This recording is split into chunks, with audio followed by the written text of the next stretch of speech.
Rasul telah memasuki Masjidil Haram dan beliau memulainya dengan bertawaf sebelum sholat. Beliau melakukan tawaf 7 putaran dengan mengendarai untanya dan para sahabat mengikuti. Kalau begitu, ayo kita bergabung dengan mereka.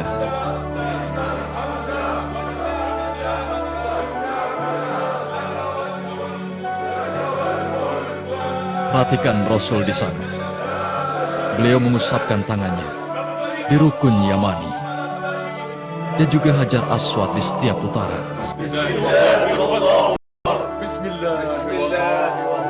Dan dengarkan mereka mengikuti apa yang beliau ucapkan sebagai ungkapan rasa percaya apa yang beliau katakan dan rasa keimanan kepada Allah.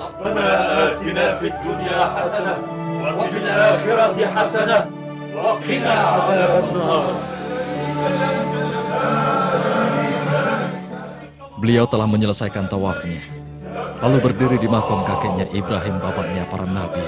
Setelah itu, sholat di sana 2 rakaat. Di rakaat pertama setelah membaca Al-Fatihah, Qul ya ayyuhal kafirun. Dilanjutkan, Qul huwallahu ahad. Di rakaat kedua. Ayo kita tawaf, setelah itu kita sholat. Lalu kita bergabung dengan Rasul dan jamaah haji yang lain untuk melaksanakan sa'i dari Sofa ke Marwah.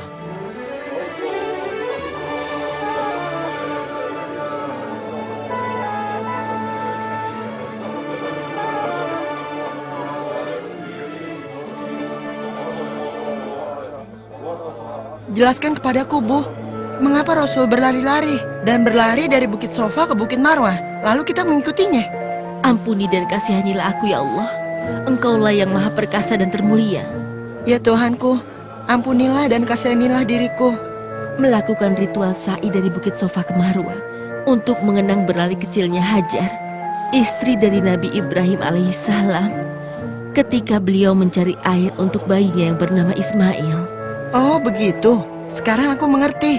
Aku pernah mendengar seluruh kisah itu.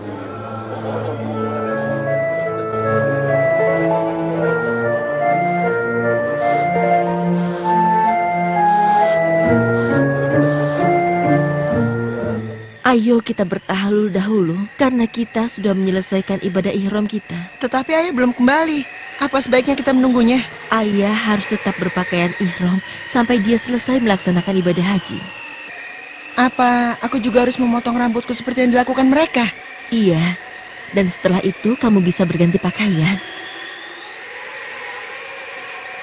Semoga Allah menerima umroh kalian.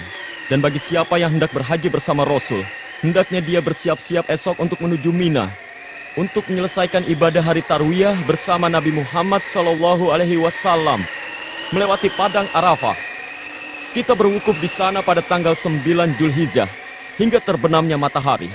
Dan wukuf ini adalah rukun haji yang paling penting karena haji adalah wukuf di Arafah. Setelah matahari terbenam, Nabi Muhammad SAW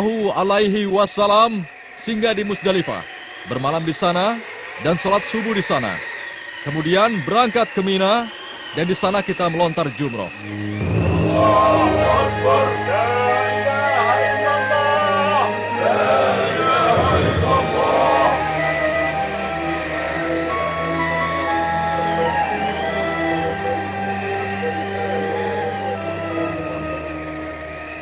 Waktu terus berjalan, sementara Rasul masih berwukuf di Arafah. Beliau menghadap ke kiblat dan berdoa kepada Tuhannya, tidak bercakap-cakap dengan yang lain.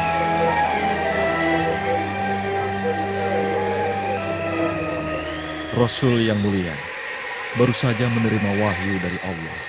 Apa bunyi firman itu? Bismillahirrahmanirrahim.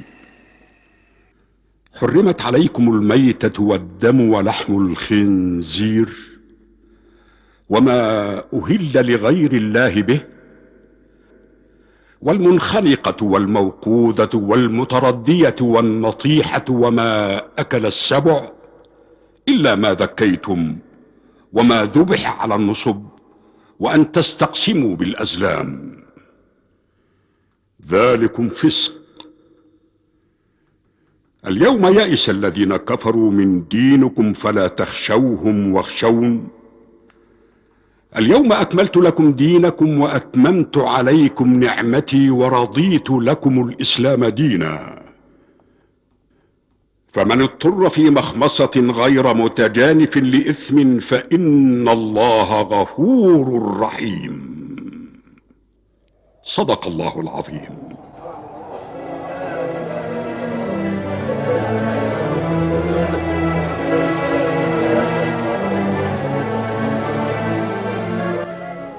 Lihat ya, Ya, Rasul sedang turun dari untanya Qaswah dan Rasul sedang memanjat bukit itu. itu memang benar anakku. Sesungguhnya beliau hendak menyampaikan khutbahnya kepada kaum muslimin. Ayo kita ke sana. Kita harus mencari tempat untuk mendengarkan khutbah beliau.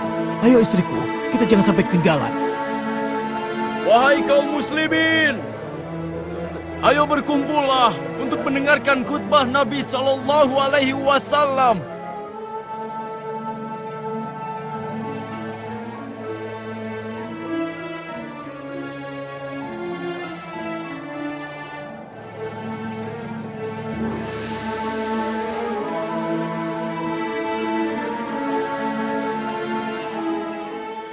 Berdirilah nak, Nabi akan memulai khutbahnya. Dan berdirilah dengan tenang dan beradab. Dengarkan baik-baik ucapan beliau. Sepertinya kita terlalu jauh dari beliau. Aku tidak yakin bisa mendengarkannya. Jangan cemas anakku, nanti akan ada orang yang berdiri di dekat beliau dan mengulangi apa yang beliau ucapkan dengan teriakannya agar semuanya bisa mendengar. Lagi pula lembah ini menghasilkan gema kan, Bu? Nabi memuja dan memuji Allah. Kemudian beliau bersabda, "Wahai manusia, dengarkanlah ucapanku. Karena aku tidak mengetahui apakah diriku dapat bertemu kalian setelah tahun ini dan di tempat seperti ini. Wahai manusia, sesungguhnya darah dan harta kalian adalah haram untuk ditumpahkan hingga kalian berjumpa dengan Tuhan kalian, sebagaimana haramnya hari ini dan bulan ini." Nabi setelah memuja dan memuji Allah, kemudian beliau bersabda, "Kalian akan berjumpa Tuhan kalian, maka dia akan menanyakan amal perbuatan kalian. Dan telah kusampaikan, barang siapa yang dititipkan amanah, hendaknya ia menyampaikan amanahnya itu." Nabi setelah memuja dan memuji Allah, kemudian beliau bersabda, "Berpegang eratlah kalian pada ucapanku, karena aku telah menyampaikannya. Dan kutinggalkan kepada kalian sesuatu yang jika kalian berpegang kepadanya, kalian tidak akan sesat selamanya, yaitu kitabullah dan sunnah Rasulnya."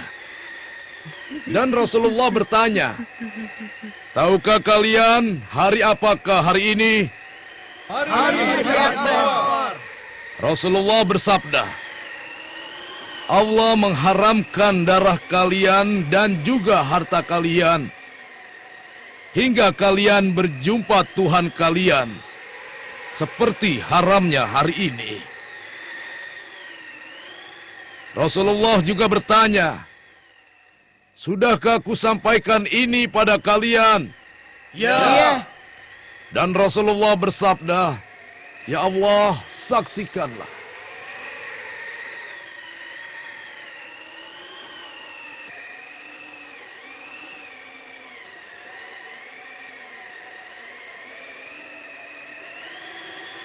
Ibu, Ayah, betapa besar pengaruh khutbah Rasul pada kalian ya. As-Siddiq menangis dan mengatakan bahwa dirinya merasakan risalah Nabi sudah selesai dan hari-harinya semakin dekat. Demi Allah, inilah hujatul Islam yang mana Allah sempurnakan saat itu agamanya. Dan juga Hujatul Balag, yang mana saat itu Nabi menyempurnakan tablignya kepada manusia seperti yang Tuhan perintahkan padanya. Rasulullah Shallallahu Alaihi Wasallam mengizinkan mereka yang lemah fisiknya, laki-laki atau perempuan, untuk berangkat ke Mina lebih dulu. dan melontar jumroh sebelum fajar tiba untuk menghindari desak-desakan.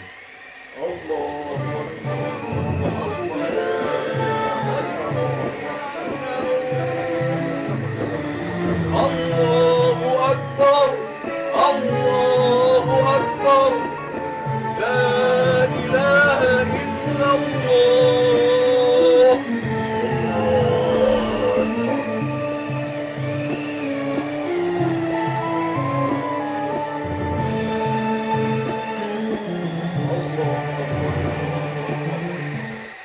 Rasulullah bersabda, "Ambillah dariku tata cara ibadah kalian. Kalian akan berangkat ke Mina, lalu kalian melontar jumroh Aqobah dengan 7 batu kecil.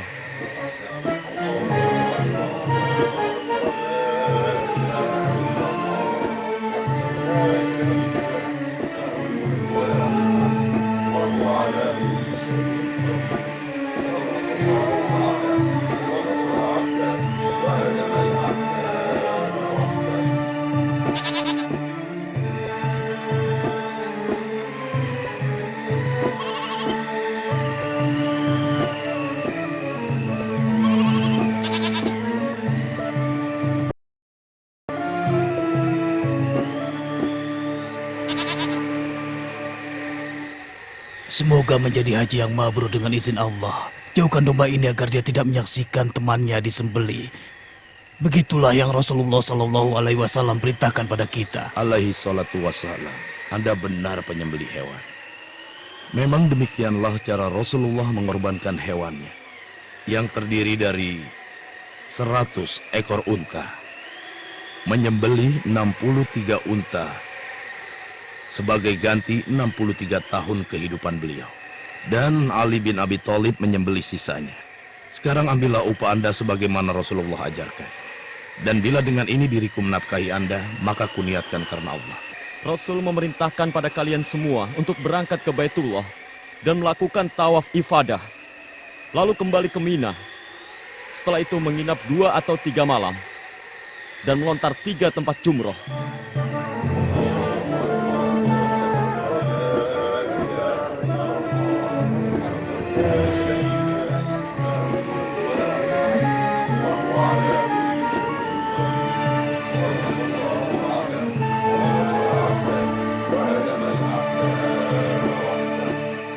Rasul Shallallahu Alaihi Wasallam telah menyelesaikan hajinya, dan setelah ini beliau akan segera kembali ke Madinah. Setelah beliau menyampaikan khutbahnya, Khotbahnya benar-benar telah memenuhi pendengaran dan juga sanubari kita, dan menyinari kita dengan cahaya. Ada apa gerangan? Sehingga beliau mengulangnya, khususnya tentang syariat. Beliau ingatkan kita dan hendak tempatkan kita di jalan yang lurus. Beliau tidak meninggalkan sesuatu, kecuali telah beliau ingatkan kita dalam khutbahnya. Dimulai dari menjaga amanah sampai mengharamkan riba, dan juga menumpahkan darah serta merampas harta benda, juga mengharamkan menuntut balas dan membunuh, Dan bulan yang diharamkan berperang. menekankan tentang hak yang sama di kalangan kaum muslimin, dan melarang perpecahan di antara mereka. Beliau juga mewasiatkan agar berbuat baik pada wanita. Kenapa beliau mengatakan kepada kita, barangkali diriku tidak akan bertemu dengan kalian setelah tahun ini, tepat pada hari ini, dan juga bulan ini. Maha suci Allah, bukankah termasuk rukun iman mengimani hal yang gaib? Tidak ada cara lain kecuali kita mengucapkan salam perpisahan kepada beliau. Kalau kita meninggal tahun ini, haji ini disebut haji wada. Apa yang dikhawatirkan kaum muslimin benar-benar terjadi. Tidak lama kemudian Rasulullah Shallallahu Alaihi Wasallam wafat, dan peristiwa haji itu disebut dengan haji wada. Dan khutbah beliau pada waktu itu disebut khutbah wada. Bismillahirrahmanirrahim. Laqad ja'akum rasulun min anfusikum azizun 'alaihi ma 'anittum harisun 'alaikum bil mu'minina raufur rahim. فإن تولوا فقل حسبي الله لا إله إلا هو عليه توكلت وهو رب العرش العظيم. صدق الله العظيم.